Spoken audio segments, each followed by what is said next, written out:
a film that is very difficult to introduce. So I'm just gonna say F it and just throw it out there. What we have on the docket today is Bodies. A horror comedy and a very certified fresh film, a must-see horror comedy. Bodies focuses on, well, the back of the film says it is a Generation Z meltdown, starring characters played by actors such as Pete Davidson, Amanda Stenburn, Maria Bakalova, and a bunch of other people besides. A24 is a production distribution label that I really respect. You know, I have yet to find a movie that I really didn't like by them. There's always at least something that I could find that I could appreciate from their movies. This is one of those that kind of was disappointing to me. Maybe it's just because I'm not part of this generation. I'm not part of the Generation Z. I found a lot of these tropes to be ungodly annoying, and I understand that that is the point. The point of Bodies is a satirical look at the worst tropes of Generation Z. They blow these tropes up to hyperbolic proportions and expect you to laugh at them. The thing is if you ever go on to social medias such as Twitter or Tumblr, God forbid, you'll find these types of tropes, and you'll quickly come to realize, well, at least I did, that I didn't like them. I found those types of tropes to be incredibly annoying. I found these types of tropes that I find on social media to be the type of tropes that I avoid because I don't like them. Well, since these tropes are on full display in full hyperbolic fashion, I found myself more irritated and groaning than I was laughing, you know? Now, I'm like everybody else. I do enjoy watching a character that is so hateable join the body count in a slasher. This film was marketed, at least in the trailers that I didn't watch, as a slasher. And if there's one thing that I'm going to tell you, you do not want to watch the trailers to this film because they are incredibly misleading. This is more of a whodunit type of film, kind of in the vein of the 80s Clue movie more so than the Knives Out movie, because, you know, we don't have a super sleuth going around here. Then again, we don't have a bottling butler in the as we did in the Clue version, so, well. So what is Bodies? And, well, if you've heard of the meme-tastical meme that some people really hate by its overexposure, and some people really like for its overexposure, Among Us, the PC game Among Us.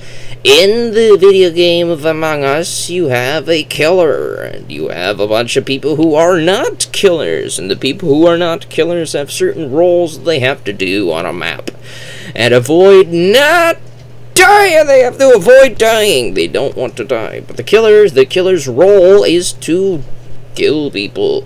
And you don't know who the killer is. Only the killer knows who the killer is. So, once somebody dies, you could call a fireplace corncob pipe meeting discussion to vote the weakest link off the island that you think is the killer. And you all have to talk about deceptions and truth versus lies and the biases that you have as a personality person to figure out if who is what not the killer. Well, the game has an interesting concept, and I can appreciate it at the very least. It requires people to engage in each other on a certain deeper level than it would if you were playing co-op Call of Duty or some other team deathmatch type of thing. So it's interesting at the very least. And Bodies is basically Among Us. Yes. We have basically 5 hyperly rich bags, 1 millennial, and 1 working class girl, Maria Bakalova. And the likable characters is the millennial and the working class girl. Though the millennial kind of doesn't necessarily fit in with the Generation Z and their tropes and all their jokes, tactical jokes and stuff like that. So he kind of is only here because of they met on a Tinder date. Let's see if I can remember the characters. I watched this yesterday, so maybe I can remember the characters. This one's Sophie. This one's B. This one's Jordan. This one's David. This one's Greg. This one... that one's Alice. Heather.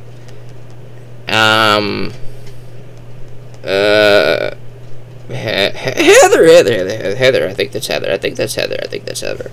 Okay, so I remember the name. Surprising. Yes, well, I've done a lot of discourse about this film during the midst of my watching it last night. So, of course, I have to remember the characters. I've mentioned them plenty of times.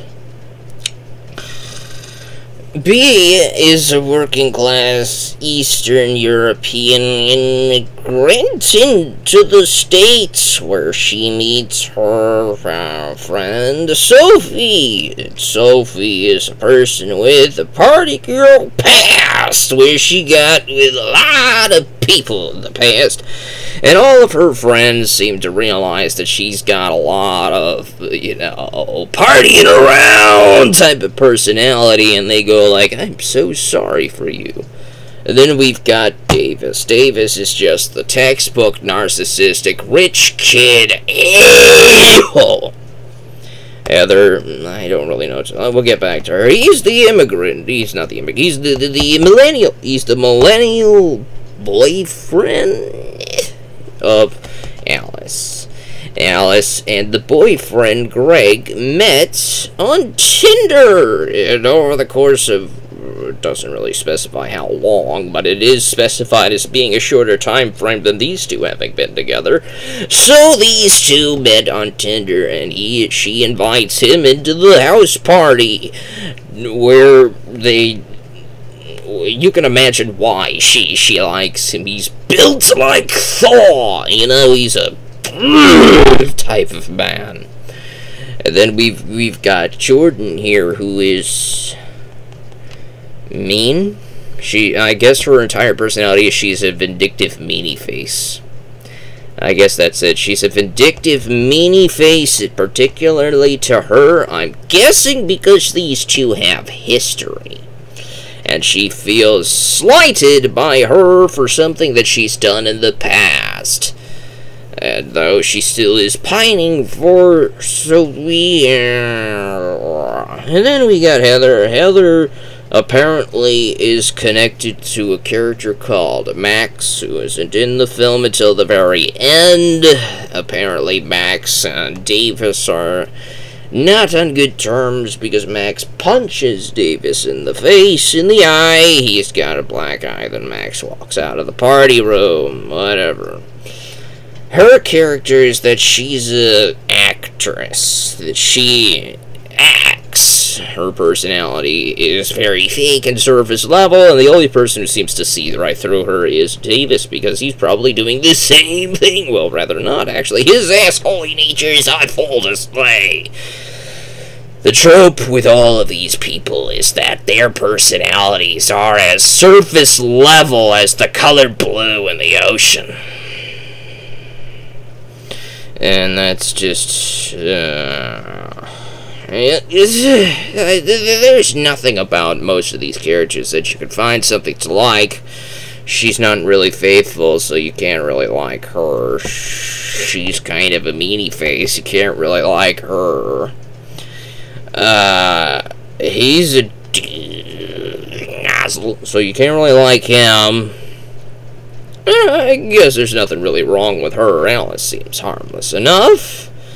But she is very gullible. You know, she just follows in with what somebody else says. You know, you get the feeling that she falls for a lot of things very easily. She follows a lot of trends, and you get the feeling that she gets let down a lot, especially in her love life, because she doesn't necessarily take proper logical care of herself and her surroundings. So she ends up having a lot of things happen to her that end up being detrimental to her happiness. And, well, yeah, well, she's fine, I guess, but, and then, we know he's a meanie face, so that's 4 characters out. Can I figure out with the other? She's the likable one. Throughout the entire film, you can sympathize and follow this character, and you can like her well enough, I guess, but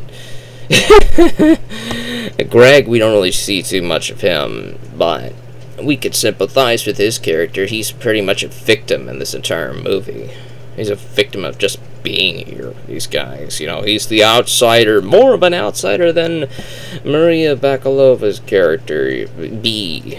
Greg is the outsider in that he isn't a Generation Z kid.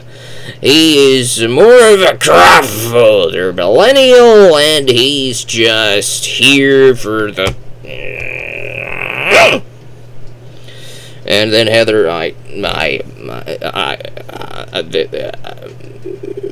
she has hair?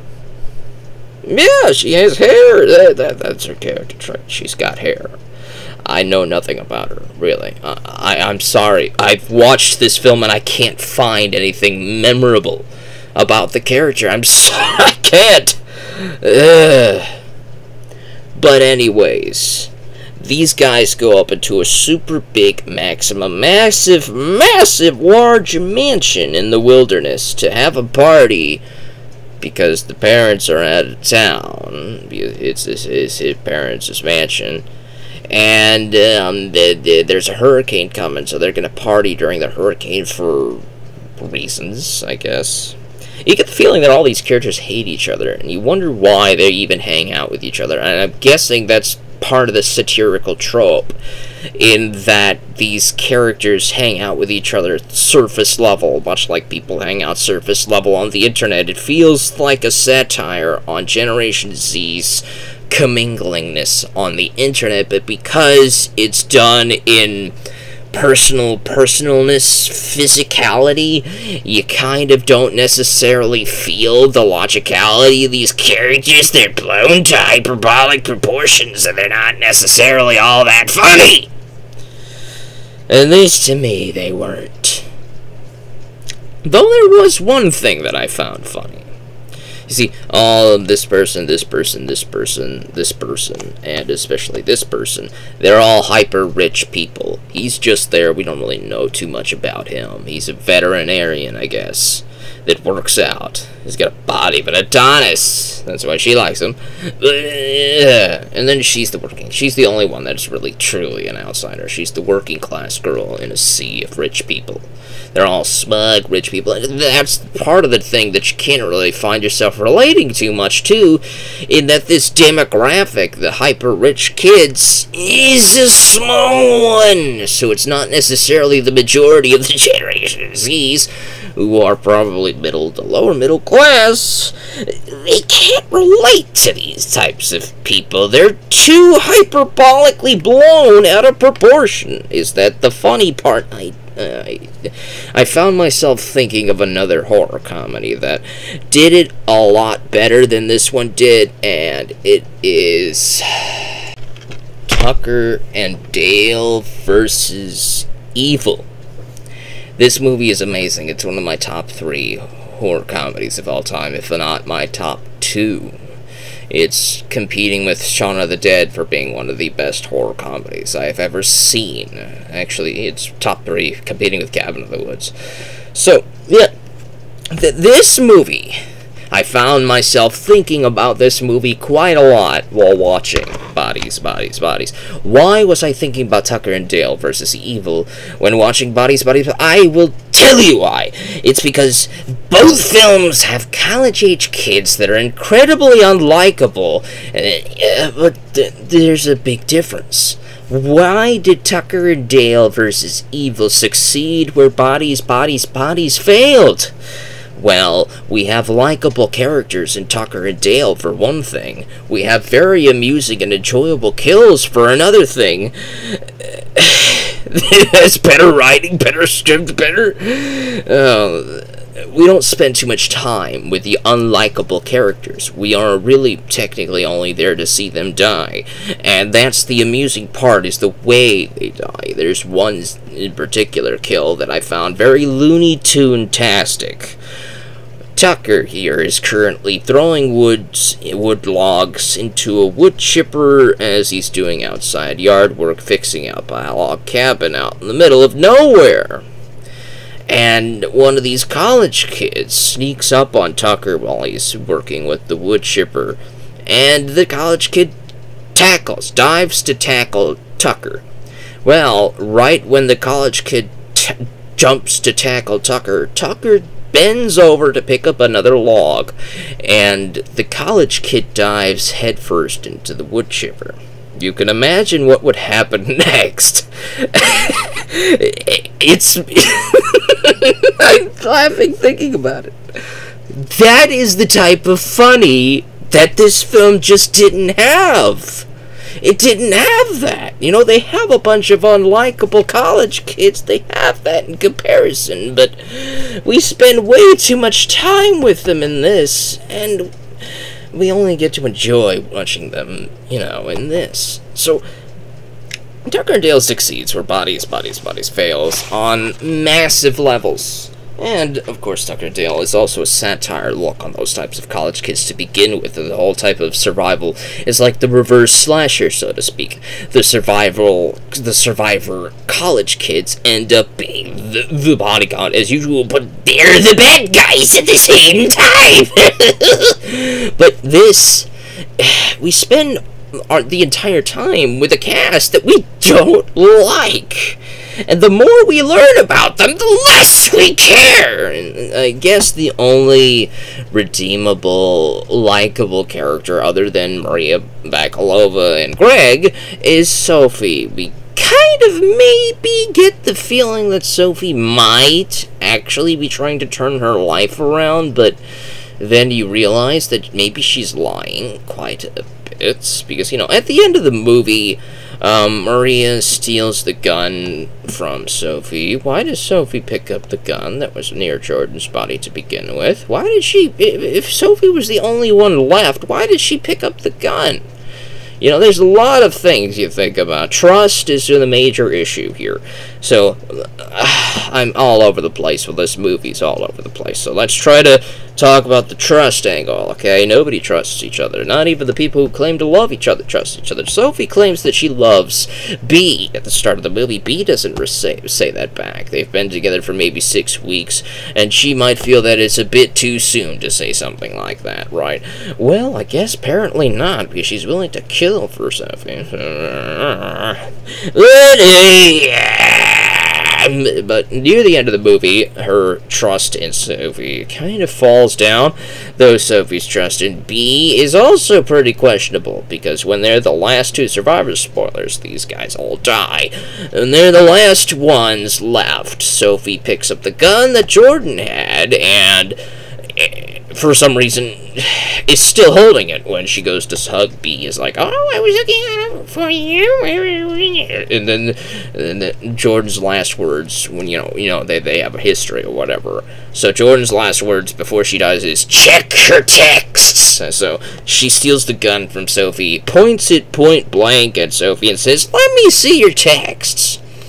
And you begin to think that, well, if you're innocent, if you don't necessarily have anything to hide, you probably would show your significant other, your girlfriend, you would show her the text, right? You would be like, look, man, she was full of crap. Let's show you the texts and see there's nothing wrong. And she's like, oh, as she lowers the gun, it's like, well, it looks like I was just overreacting a little bit, but no! She guiltifies herself by throwing her phone away instead of showing it to be and fixing all of that. So they go diving for the phone, and they end up finding Davis's phone. Let's start. Oh, gosh. Let's talk about why everybody dies. Okay? The start of the film, I talked about the Among Us thing, right? The game of Among Us. Well, somebody actually dies, right? Davis is the first person to die. They all assume that one of them is the killer of Davis. And one by one, they pick each other off. Greg dies. Then Heather dies. Then Alice dies. Then Jordan dies. And then these two are the last ones left. And they think only one or the other has to be the one to kill the other. And honestly, when they're talking to each other, they would be willing to forgive the other for all of these deaths if they were just come clean about it, you know? But neither one comes clean because neither one is the killer. The truth is, Davis is just an idiot! He was trying to make a TikTok video with a friggin' samurai sword, and he ends up cutting his own throat out. And he filmed it! Well, they watch the video, they find his phone, because, of course, nobody thought to find Davis's phone to see if maybe he was doing some dumb recording, and maybe they could have found if he recorded the killer, right? They could have been like, oh, maybe the killer's on the phone, so they go find the phone. But no, they don't think to do that, because if they did that, we wouldn't have a movie. So, he ends up being the one who killed himself. So all these people dying is for nothing! It's almost like the film was trying to tell you that it's a waste of time. The entire plot was a waste of time because characters are too stupid. But that might actually be part of the brilliance of the film, you know? The plot-induced stupidity of it all is that it's making a pull, a grab at other movies that movies have to happen because characters have to be stupid sometimes to pull out the runtime. And if that's what it was trying to do, they did it excellently. But if that was not what they were trying to do, and it was completely unintentional, and I'm just overthinking it, then that's a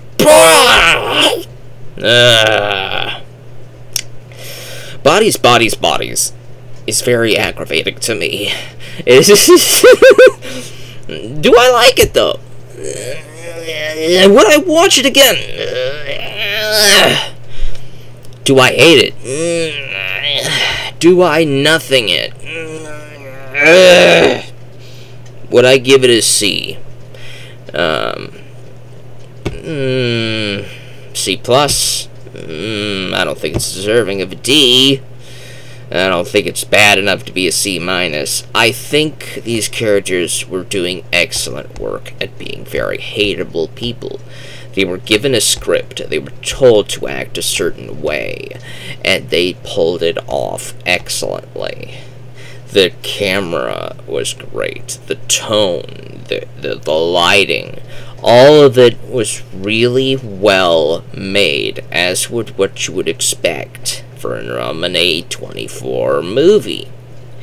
It's a well-crafted film, but it feels like it's incredibly subjective how you would react to it.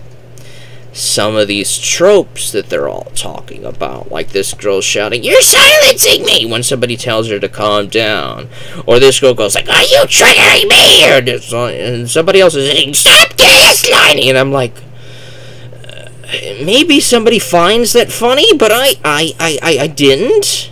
Because I found that type of crap annoying on Twitter, so I leave it out. I go away from it. I don't pay attention to that stuff, and the very stuff that I try to avoid online, we end up finding it in your face here. And they do it very well. They melt down very well. Comedically so, you might even say, but there's a thing. Tucker and Dale vs. Evil was also a core comedy played straight. Shaun of the Dead was very well letting you realize that it was a comedy. Tucker and Dale vs. Evil was a comedy played straight, much like Bodies, Bodies, Bodies is a comedy played straight. What does a comedy played straight mean? It means the tone of the film may not even give you the slightest hint that it is funny, that it is a comedy. The trailers might not even make you think that it is a comedy. So, when you don't go into the film not even knowing that it's a comedy, you end up finding all of these tropes, all of these jokes, and you may not even find that they're intended, that they're intentional, that they're intended to be exaggerated, that they're intended to be hyperbolic, that they're intended to be blown out of proportions because they're satirizing a trope that they find in this generation. Though I would argue that it's also in the millennials and Gen Xers, and but that's neither here nor there. It's Bodies, Bodies, Bodies. You're either gonna like it or you're probably not gonna like it. I didn't like it, but I also didn't hate it. I don't know what I want to think about this movie. It's very well made. I would not give it points off for being not well made, because it's well made. It's well acted. All of the characters are great in it. Everybody that you see here is everybody that's in it, except for Max. He's not on the cover. He's in the last minute of the film. But even he's fine. All of the actors are fine. They are doing excellent work. The sets are fine. They really help build the atmosphere. The tone is fine. Everything about it is competent. So why is it that it's because I didn't find it funny. I didn't find it funny. I was groaning at a lot of this stuff. I was groaning. It's like, oh, come on! And then in the final ending, you would think that it's something that would guffaw at, and I just rolled my eyes and chuckled and go like, oh, so that's what they did. I was expecting that. Because nobody feels like a killer in this movie throughout the whole film, except for maybe the only red herring being Greg. That's the only red herring, right? He's a red herring. Everybody else does not feel like a killer. She feels unhinged, but she don't feel like a killer. She might be a killer. In fact, she is. She kills these two, man. I mean, yeah, I get it. Just to protect her. You know, she was attacking her. He was going to attack her, and she's like, "Yeah, my woman." And, you know, so I can forgive that. But she's not. She's not a killer. She's a protector. That's what I'm trying to say. She's definitely not a killer. She's not a killer. He might be, but he's the first one to die. So, well, technically, he did kill himself. So but nobody felt like a killer. Nobody felt like a killer. So they're all chasing for somebody that didn't exist.